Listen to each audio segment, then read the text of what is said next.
नमो India, मैं हूं SR5। स्वागत है आपका वर्ल्ड अफेयर्स हिंदी में। तो आइए समझते हैं कि आखिर मामला क्या है। यहाँ आप कई प्रकार के आर्टिकल देख रहे हो जहाँ यह स्पष्ट कराया जा रहा है इन दिनों पीएम मोदी पहुंच चुका है। यकीनन हर वो भारतीय वासी के हृदय के अत्यंत गहराई में आज अद्भुत सुकूनपन महसूस हुआ होगा, क्योंकि इस पल के लिए वर्षों से इंतजार किया जा रहा था। और आज है अयोध्या राम मंदिर प्राण प्रतिष्ठा समारोह जो कि किया जा रहा है। ऐसे विषय में ना सिर्फ हमें यह पता होना चाहिए, बल्कि आप किसी भी चीज़ का महत्व तभी समझेंगे जब आप उनसे जुड़े हकीकत को पहचान पाएंगे। तो आज की वीडियो में हम डिस्कस करने वाले हैं 1767 से 2024 तक हमें किन चीज़ों से जूझना पड़ा, कैसे इसमें बाबरी मस्जिद का मामला जुड़ जाता है। इसके ऊपर यकीनन आपको कुछ हद तक जरूर पता होगा, लेकिन बारीकी से ये पता होना चाहिए ताकि आप कभी किसी दूसरे व्यक्ति को भी बता रहे हो तो पूरा तरह से बेहतर तरीके से आप बता पाओ। और ये कहीं ना कहीं इस स्टेटमेंट के माध्यम से भी आप देखो जहाँ पे ओवैसी की ओर से यह बताया जा रहा है कि भाई साहब ये तो मतलब हिंदुओं की ओर से छीन ही लिया गया था, भाई साहब काफ़ी प्रयास के बाद ही हम जीत पाए थे। तो ये शायद ओवैसी जी भूल चुके हैं, ये भी इन दिनों चिल्लाते नजर आ रहे थे। और ये प्राण प्रतिष्ठा से पहले ही इनका स्टेटमेंट आ चुका था, लेकिन इसे दरकिनार या बिल्कुल इग्नोर करते हुए हम लोग आगे बढ़ेंगे और हम समझेंगे कि आखिर मामला क्या, कहाँ से क्या जुड़ा हुआ है। तो इसे समझने के लिए हमें थोड़ा बढ़ना पड़ेगा इतिहास की ओर। आनी हमारे साथ आइए पीछे की ओर। हम बात कर रहे हैं 16वीं शताब्दी का, जब बाबर हुआ करते थे। ऐसे विषय में उत्तर भारत में कई मंदिरों के ऊपर आक्रमण की गई थी और उसे नष्ट करने के बाद फिर जब मुगल आते हैं तो उसके बाद क्या होता है कि इनके ओर से एक मस्जिद बनाया जाता है जिसका नाम बताया जा रहा है बाबरी मस्जिद। और यकीनन ये बाबरी मस्जिद वही बनाया गया जहाँ प्रभु श्री राम लल्ला का जन्मभूमि था। और ऐसे विषय में आज जिस तस्वीर को यहाँ आप देख रहे हो, जिस भव्य मंदिर का निर्माण के लिए आज सब एकजुट इकट्ठा हुए हैं, लेकिन इससे कई साल पहले ऐसा कुछ विवाद उत्पन्न हो चुका था। जब आपको यह पता चलता है, प्रथम अगर किसी रिकॉर्ड की बात अगर हम करें कि कहाँ पे ये लिखा हुआ है, ये कहाँ मिलेंगे, तो मैं बताना चाहूँगा कि एक लैटिन पुस्तक है जिसमें जाके यहाँ पे आप देख सकते हो। और इसे जोसेफ की ओर से लिखा गया था। हालांकि इन्हीं के ओर से यह बताया गया था कि भाई साहब राम किला जहाँ माना जाता था अयोध्या का, एक तरह से वहाँ और ये रामकोट मंदिर के पास ऐसा कुछ किया गया था। और ये काफ़ी हद तक ये सच आगे चल के हमें मिला, तभी जाके ऐसा कुछ मुमकिन हो चुका। और बाबरी मस्जिद का उन दिनों काफ़ी ज़्यादा मतलब आप बोलो ना उत्साहित था लोगों में, और उन दिनों इन लोगों का थोड़ा पावर टाइप का भी चलता था। लेकिन सबसे पहले अगर अटैक की बात करें, एक तरह से हृदय के अत्यंत गहराई में एक अद्भुत चोट पहुंचाने की बात करें, तो सनातनी धर्म मंदिर के लेके काफ़ी ज़्यादा लोग एक तरह से काफ़ी क्रोध भी उत्पन्न हो रहा था जब 1853 में आप देखते हो कि ये दर्ज की गई थी। और वहीं अगर 1858 की ओर बढ़ते हैं, जब ब्रिटिश यहाँ पे हुआ करते थे, तो उन लोगों ने पता है हमारे पूर्वजों को, जो लोग हिंदू थे वहाँ पे पूजा पाठ करना चाह रहे थे, उन लोगों के ऊपर प्रतिबंध लगा दिया गया था। और वहीं पे अयोध्या में जहाँ बाबरी मस्जिद बनाया गया था, वहाँ मुसलमान खुलेआम अपना नमाज उमाज पढ़ा करते थे। ये बिल्कुल दुखनीय स्थिति था। उन दिनों हमारे पूर्वजों को काफ़ी जूझना पड़ा इन चीज़ों से।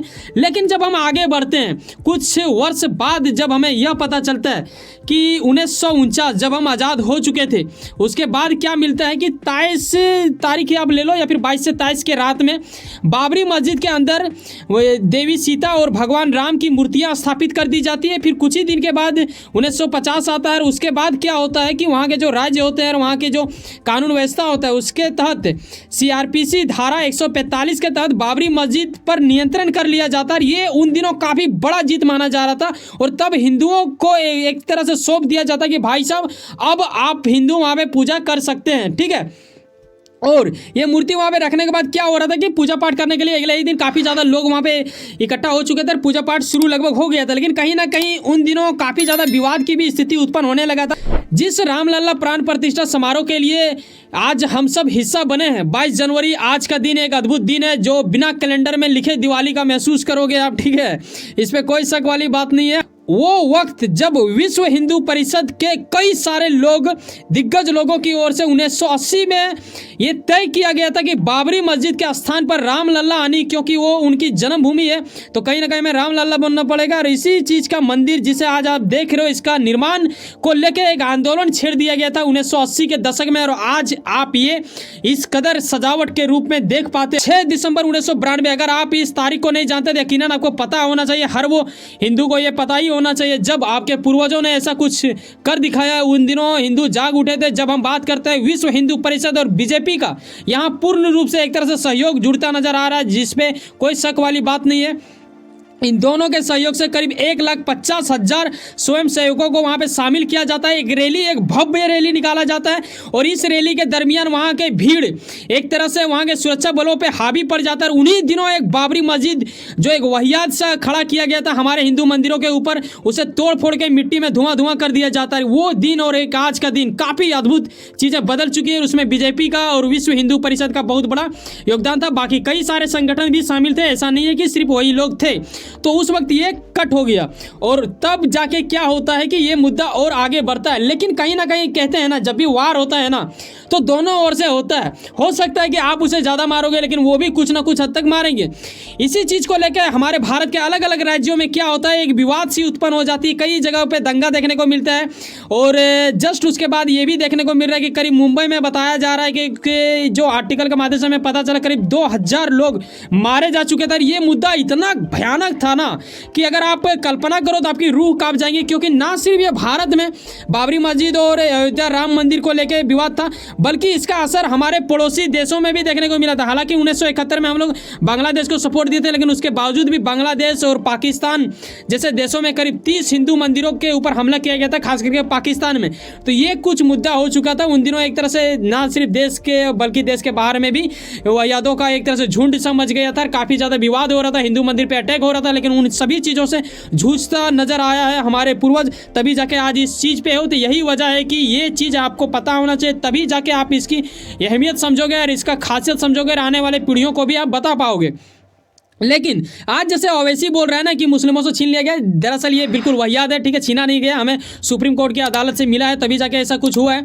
और यहाँ इस तस्वीर को देख रहे हो जो कि वर्तमान में जो अभी अयोध्या राम मंदिर है उस चीज़ का तस्वीर है। यहाँ पे एक मुसलमान को देखिए हाथ जोड़ के ये नमन कर रहे हैं। तो ये एक होता है हमारे देश का कल्चर। ठीक है, यहाँ पे हर वो लोग मिलजुल कर रहते हैं, लेकिन कुछ ऐसे लोग होते हैं जो चिल्लाते रहते हैं, कुछ ना कुछ आरोप लगाने की कोशिश करते हैं। लेकिन ये कैसे हुआ साबित, कहीं ना कहीं हमें प्रूफ चाहिए होगा। इसके लिए क्या होता है कि भारतीय पुरातत्व क्या है सर्वेक्षण द्वारा 1978 और 2003 दो बार इसे ये किया गया, जमीन को खोदा गया वहाँ पे बाबरी मस्जिद के पास और वहाँ पे हिंदू मंदिर के अवशेष प्राप्त हुए।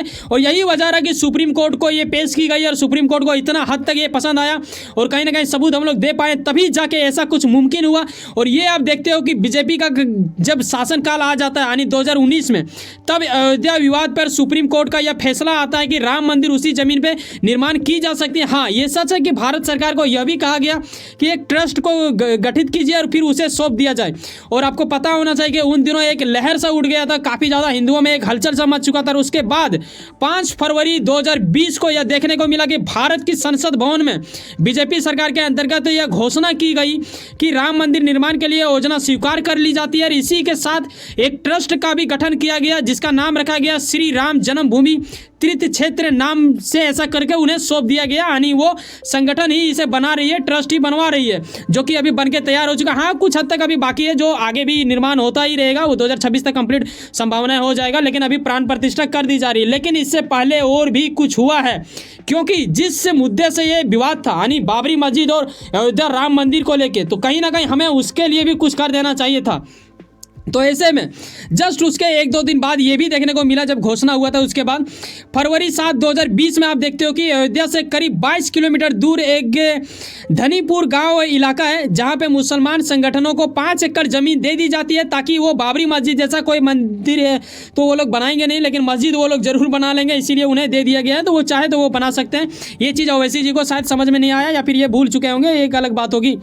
और उसके बाद एक खतरनाक स्थिति तब होता है, ये एक लहर आता है त्योहारों का, जब आपको यह पता चलता है कि 5 अगस्त कुछ महीनों बाद, जब बीजेपी के दिग्गज नेता माने जाने वाले पीएम मोदी और ग्लोबल लीडर के रूप में भी देखे जाते हैं, कई सारे देश इन्हें एक्सेप्ट करते हैं ग्लोबल लीडर के रूप में। और इन्होंने क्या किया कि 5 अगस्त 2020 को राम मंदिर जो कि अभी अयोध्या में निर्माण हो चुका है और ऐसे में वहाँ का भूमि पूजन इन्होंने किया था। आज जब हम और आप बात कर रहे हैं, हमें सौभाग्य मिला इसके ऊपर वीडियो बनाने का, उसके लिए आप सभी को धन्यवाद। और आज 22 जनवरी 2024 को आप महसूस कर रहे हो एक दिवाली का जैसा, जब राम मंदिर प्राण प्रतिष्ठा कर दी जा रही है। और आपने ये चीज़ को जरूर देख लिएगा। उम्मीद करता हूँ कि आपको 1767 से 2024 के बीच क्या क्या हुआ क्या नहीं हुआ, इन सभी विषयों के बारे में मैं आपको बारीकी पूर्वक समझा पाया हूँ। तो आप जरूर कॉमेंट में अपनी राय साझा करें।